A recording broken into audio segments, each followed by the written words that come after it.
L'éditorial du Figaro. Un monde selon Donald Trump par Philippe Gély.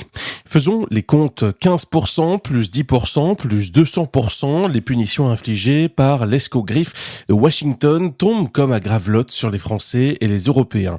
Parce qu'ils profitent trop des échanges commerciaux et des accords de défense avec les États-Unis, parce qu'ils leur refusent la confiscation du Groenland ou parce qu'ils ne se précipitent pas pour payer leur écho au Conseil de la paix voulu par Donald Trump.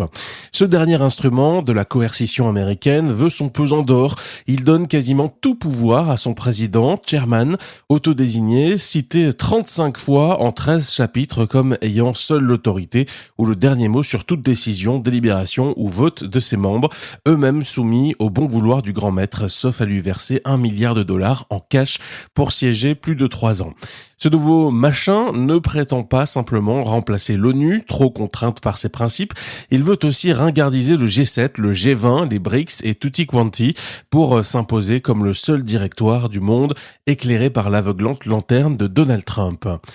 Comprenons bien, nous voilà plongés dans un temps où se soumettre, c'est mourir. Ceux qui pensent qu'il vaut mieux un Groenland américain que russe ou chinois se méprennent gravement sur l'enjeu.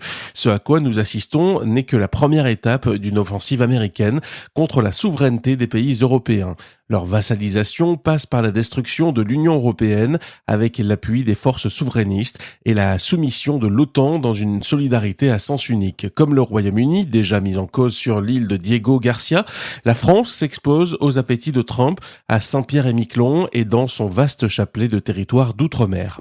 Il faut donc accepter le combat. Les Européens peuvent, avec d'autres, former un front de refus et répondre aux coups qui leur sont infligés, à condition de comprendre à qui on a affaire. Poser sur la table le bazooka de l'instrument anti-coercition ne suffira pas à impressionner le président américain. La dissuasion repose sur la crédibilité qui est nulle tant que nous avons peur de nos propres forces. Un premier signal serait d'éviter les courbettes devant Trump à Davos.